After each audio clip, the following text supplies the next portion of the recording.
갈라디아서 3장 26절에서 29절까지의 말씀을 다 같이 봉독하겠습니다.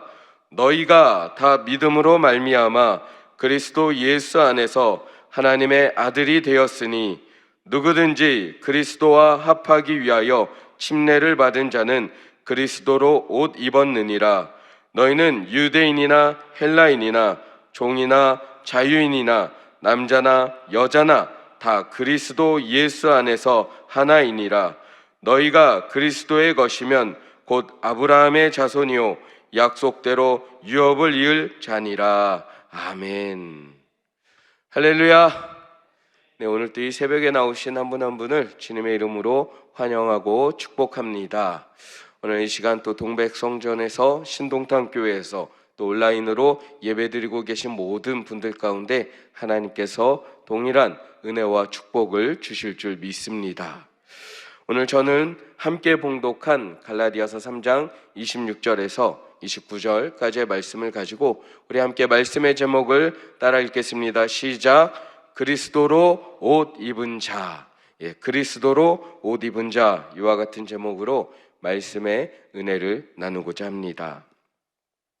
이 갈라디아서 말씀은 특별히 사도 바울이 거짓 교사들을 향하여 현혹되고 유혹받아 믿음을 잃어버린 갈라디아 교회 성도들에게 보내고 있는 편지의 내용입니다. 갈라디아 교회는 사도 바울이 1차 전도여행, 2차 전도여행을 통해서 세워진 교회입니다. 사도 바울을 통해서 세워진 교회였기에 처음에는 사도 바울의 영향력이 어마어마하게 큰 교회였습니다. 사도 바울을 통해서 양육을 받았고 사도 바울을 통해서 그리스도를 알게 되었고 복음을 접하고 교회가 세워졌습니다. 그러나 사도 바울이 떠난 후에 그 교회에 거짓 교사들이 들어오게 됩니다.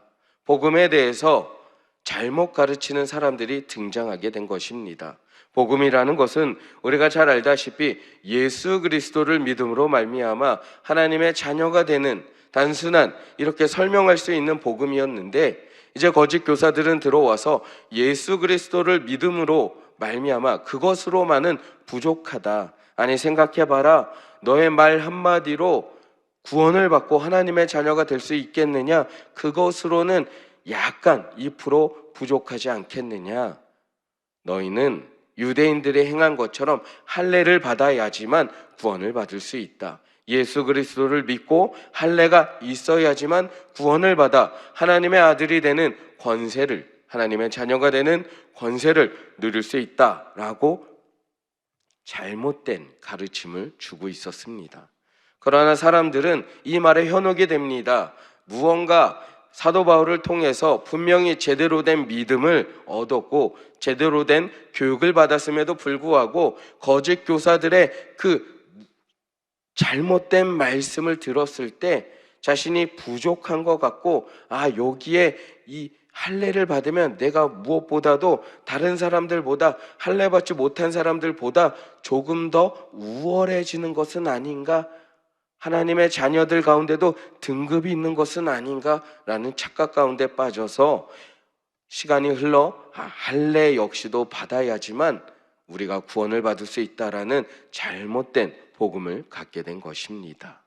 이런 상황 가운데 교회는 분열하게 되었고 갈등하게 되었고 싸우게 되었습니다. 사도 바울은 먼 곳에서 이 사실을 알게 되었고 안타까워하며 이 갈라디아서 말씀을 통하여서 잘못된 가르침 가운데 빠진 갈라디아 교회 성도들이 다시 되돌아오기를 바라는 마음으로 이 서신서를 기록한 것입니다. 사도 바울은 이 서신서 가운데 자신의 사도성을 다시 한번 증명해내야만 했고 자신이 전하던 복음은 자신만이 가지고 있는 복음이 아니라 예루살렘 교회와 예수님께서 말씀하셨던 내용이라는 것을 설명해야만 했습니다. 그 내용이 바로 갈라디아서에 나오는 내용이지요. 갈라디아서 내용은 그래서 계속적으로 싸우고 있는 내용입니다. 예수 그리스도 한 분만 믿으면 족하다라고 하는 내용과 아니 그것으로는 부족하다, 할례를 받아야 한다, 율법을 지켜야지만 우리가 제대로 된 그리스도인이 하나님의 아들이 될 수 있다라는 이 싸움의 내용이 바로 갈라디아서의 내용입니다. 그리고 오늘 그 논쟁의 끝에 결론부라고 할 수 있는 부분이 바로 우리가 읽었던 말씀입니다. 오늘 말씀에서 사도 바울은 이렇게 선포하고 있습니다. 26절 말씀, 우리 성경책 있으시지요? 한번 다 같이 읽어보도록 하겠습니다. 너희가 다 믿음으로 말미암아 그리스도 예수 안에서 하나님의 아들이 되었으니. 사도 바울은 확실하게 이야기하고 있습니다. 율법이, 할례가 여러분들을 하나님의 아들로 입증해 주는 것이 아니라 온전히 믿음으로 말미암아 그리스도 예수 안에서 하나님의 아들이 되었다라고 선언하고 있습니다. 잘못된 복음의 가르침에 빠진 갈라디아 교회 성도들에게 사도 바울은 확실하게 이야기하고 있는 것이지요. 당신들을 한번 생각해 보십시오. 당신들이 그렇게 귀하게 여기고 있던 그 율법은 사실 믿음의 백성들이 온전히 믿음의 백성답게 살아갈 수 있도록 인도해 주는 초등교사에 인도해 주는 학문에 불과한 것이지, 그 율법으로 말미암아 당신들이 구원을 받는 것은 아닙니다. 오직 구원은 예수 그리스도를 믿음으로 말미암아 얻을 수 있는 것입니다. 다시 한번 강조하면서 이렇게 선포하고 있는 것입니다. 우리가 믿기 이전과 믿고 난 이후의 삶을 한번 생각해 보십시오. 믿기 이전의 삶에는 우리 오늘 성경에서는 우리가 함께 읽지 않았지만 갈라디아서 우리 3장 23절부터 오늘의 이 결론부에 단락이 시작이 된다고 볼 수 있는데 23절 제가 읽어드리겠습니다. 이렇게 시작을 합니다. 믿음이 오기 전에 우리는 율법 아래 매인바 되고 계시될 믿음의 때까지 갇혔느니라. 믿음이 오기 전에, 믿음을 갖기 전에 율법의 역할은 무엇이었냐면 우리들의 삶을 율법에 매인바 되게 하고 갇힌 바 되도록 우리의 삶을 옴짝달짝 못하게 자유함이 없도록 만드는 역할, 단순히 우리의 삶 가운데 믿음으로 이끌어가는 것이 아니라 우리의 삶을 억누르고 짓눌리는 그런 역할이었다라고 이야기하고 있습니다. 믿기 이전에 여러분들의 삶을 생각해 보십시오. 주님을 만난 이후에는 우리가 어떤 일을 경험하든지 자유한 가운데 평안한 가운데 살아갈 수 있었지만 주님을 믿기 이전에 우리의 삶을 생각해 보십시오. 저의 삶을 생각해 보더라도 주님을 만나기 전 저의 삶은 스스로는 자유롭게 살아간다 생각하며 살아갔지만 결국은 제 삶을 되돌아보면 방황 가운데, 음주 가무 가운데 세상의 쾌락만을 쫓으며 제대로 된 삶을 살아가지 못하고 자유된 삶을 살아가지 못하고 세상의 그 원리에, 세상의 힘의 논리에 눌려서 주저함 가운데 늘 주눅들며 살아갔던 제 자신을 발견하게 됩니다. 불안 가운데, 염려 가운데, 걱정 가운데 짓눌리며 하루하루 살아갔던 제 자신을 바라보게 됩니다. 우리의 삶을 한번 되돌아보십시오. 여러분들 예수님을 믿기 이전에 삶이 어떠셨습니까? 예수님을 믿고 난 이후에는 어떠한 문제 가운데서도 우리가 기도하면 하나님이 응답해 주시고 해결해 주시리라는 믿음을 갖고 문제 가운데 넘어지고 주저하는 인생 아니라 기도하면 하나님이 다시 일으켜 세워주시고 믿음으로 전진해 나갈 수 있다는 그러한 생각 가운데 살아가지만 예수 믿기 이전에 우리는 늘 그 생각 가운데 염려하며 걱정하며 짓눌린 삶을 살아갈 수밖에 없지 않았습니까? 오늘 사도 바울은 그러한 삶을 이야기하면서 그러나 이제 예수 믿은 이후에는 우리의 삶은 확실히 바뀌는 것을 이야기합니다. 25절에 믿음이 온 후로는 우리가 초등교사 아래에 있지 아니하도다 라고 선포하면서 더 이상 율법 아래에 있지 아니하고 우리의 삶을 믿음으로 말미암아 예수 그리스도 안에 있음을 설명하고 있습니다. 예수 그리스도 안에 있는 사람들의 삶은 어떠한 삶일까요? 주님 안에서 주님께 모든 것을 맡기고 살아가는 사람은 더 이상 걱정, 근심, 염려 가운데 주눅들고 주저하며 낙담하며 뒤로 물러나는 인생이 아니라 예수 그리스도 안에서 모든 것이 합력하여 선을 이룰 줄 믿고 하나님께서 나쁜 것은 좋은 것으로 변화시켜 주시고 좋은 것은 더 좋은 것으로 변화시켜 주시리라 믿고 늘 언제나 주님과 동행하며 기뻐하며 감사하며 살아가는 인생 아니겠습니까? 오늘 사도 바울은 그러한 말씀을 전하며 예수 그리스도 안에서 우리의 생각이 달라지고 우리의 말이 달라짐을 전하고 있습니다.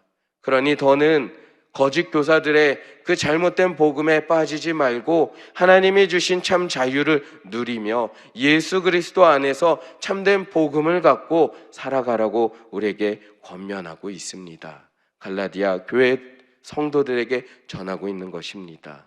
혹시 오늘 이 시간 이 자리에 예수 그리스도 안에서 살아가고 있음에도 참 자유를 누리지 못하고 나의 삶을 생각할 때 내가 무언가 부족한 것은 아닌가, 나의 삶을 되돌아보며 나의 가정 형편과 나의 물질의 상황과 나의 성격과 기질로 인해서 내가 부족한 사람은 아닌가 염려하며 걱정하며 짓눌린 삶을 살아가고 있다면 오늘 이 시간 사도 바울의 이 선포를 기억하시면서 나는 예수 그리스도 안에서 하나님의 자녀가 되었음을 기억하며 아들이 되었음을 기억하며 그 권세로 모든 어려움을 물리치고 이겨내는 삶을 살아가는 우리 모두가 되시기를 주님의 이름으로 축원합니다. 오늘 말씀은 또 이렇게 전하고 있습니다. 사도 바울은 27절 함께 읽어보겠습니다. 누구든지 그리스도와 합하기 위하여 침례를 받은 자는 그리스도로 옷 입었느니라. 28절 너희는 유대인이나 헬라인이나 종이나 자유인이나 남자나 여자나 다 그리스도 예수 안에서 하나이니라.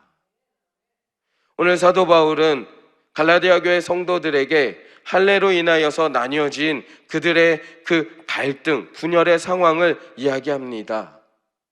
할례로 인해서 유대인과 헬라인의 구분이 생겨납니다. 할례로 인해서 종과 주인이 구분이 지어집니다. 남자와 여자가 구분이 지어집니다.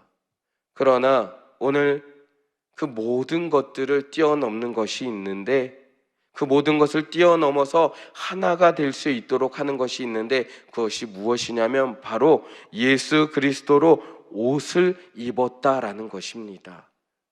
우리 모두는 각자의 삶의 배경이 다릅니다. 살아온 환경이 다릅니다. 시골에서 태어나신 분도 있고요, 도시에서 태어나신 분도 있습니다. 삶이 넉넉하셨던 분도 있고요, 삶이 어려웠던 분들도 있습니다. 각각의 삶의 배경이 다 다르지요. 다른 사람들이 모여 있지요.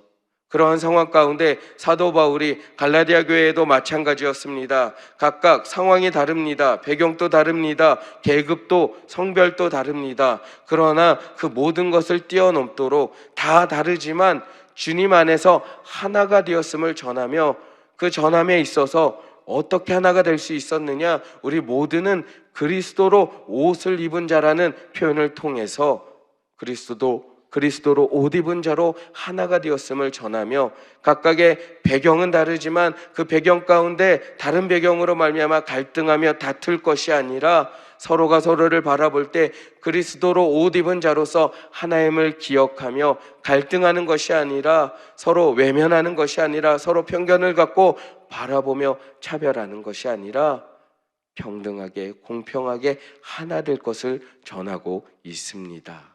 갈라디아 교회에 일어난 그 갈등을 종식시키라고 이야기하고 있는 것이지요. 옷을 입은 것을 보면서 우리는 누군가의 정체성을 쉽게 판단하게 되지 않습니까? 우리 병원에 가서 흰 가운을 입은 분을 누구라고 다들 생각하시죠?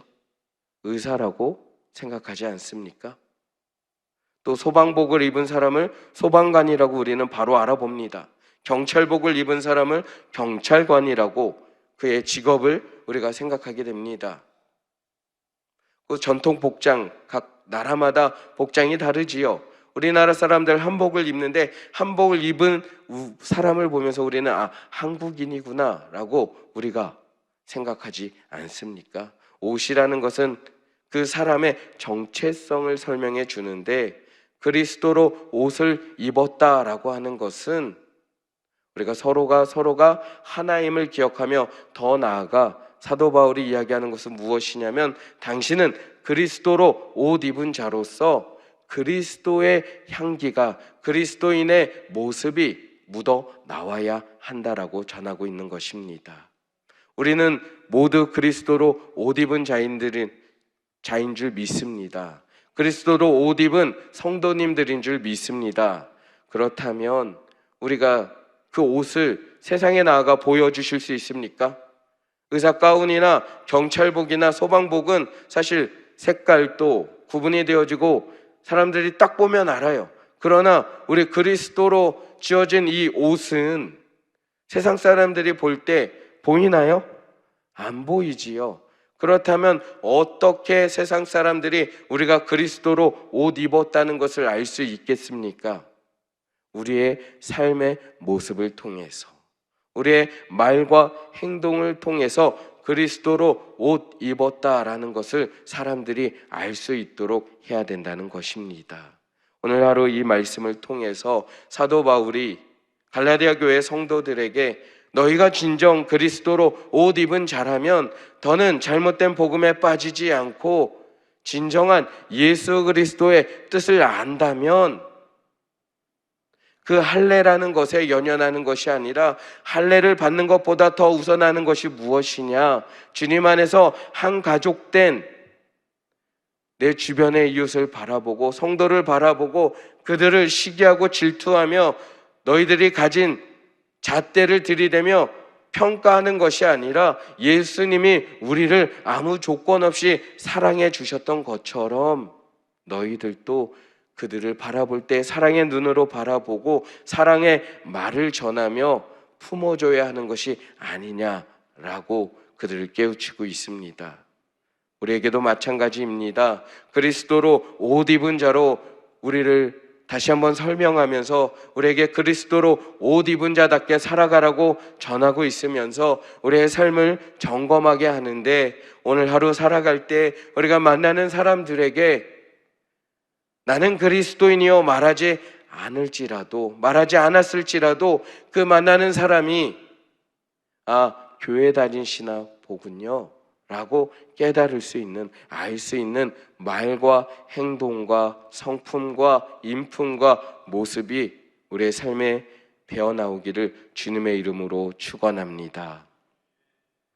요즘 제가 고민하고 있는 단어가 바로 정체성이라는 단어인데, 이 정체성 기억하시면서 내가 있는 그 자리에서 하나님이 나를 불러주셨음을 기억하며 그 부르심에 합당한 삶을 살아가기 위해서 늘 애쓰고 힘쓰는 저와 여러분이 되시기를 주님의 이름으로 축원합니다. 기도하겠습니다.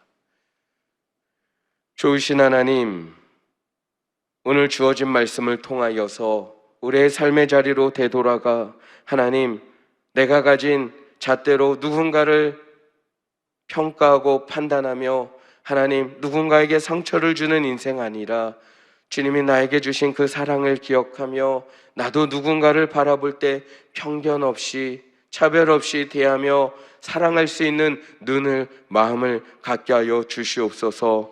더 나아가 그리스도로 옷 입은 자라는 것을 기억하며 나의 삶의 자리에서 주변의 많은 사람들이 내가 말하지 않아도 그리스도를 알게 하는 영향력을 흘려보내게 하여 주시옵소서. 오늘 하루 우리의 삶을 통하여 예수 그리스도로 옷 입은 자들의 모습이 세상 사람들에게 알려지고 드러나 하나님 영광 올려드릴 수 있도록 축복하여 주시옵소서. 오늘 그러한 삶을 살아낼 수 있도록 힘과 능력을 우리에게 부어 주시옵소서. 하나님, 이 새벽에 감사한 마음으로 예물을 준비하여 올려드린 손길들이 있습니다. 드린 손길들마다 복의 복을 더하여 주시옵시고 하나님, 기도의 제목을 함께 올려드렸사오니 하나님 응답하여 주셔서 그 삶에 부족함이 없도록 하나님 채워 주시옵소서.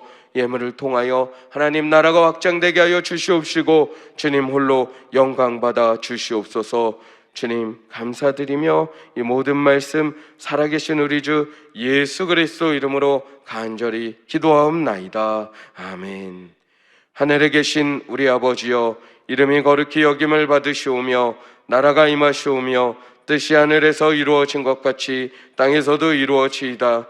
오늘 우리에게 일용할 양식을 주시옵고 우리가 우리에게 죄 지은 자를 사하여 준 것 같이 우리 죄를 사하여 주시옵고 우리를 시험에 들게 하지 마시옵고 다만 악에서 구하시옵소서. 나라와 권세와 영광이 아버지께 영원히 있사옵나이다. 아멘.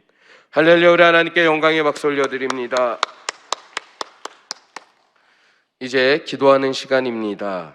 오늘 기도하실 때도 나라와 민족을 위해서 계속적으로 기도해 주셔서 하나님의 통치하심이 모든 영역에 걸쳐서 일어날 수 있도록 기도해 주시기를 부탁을 드립니다.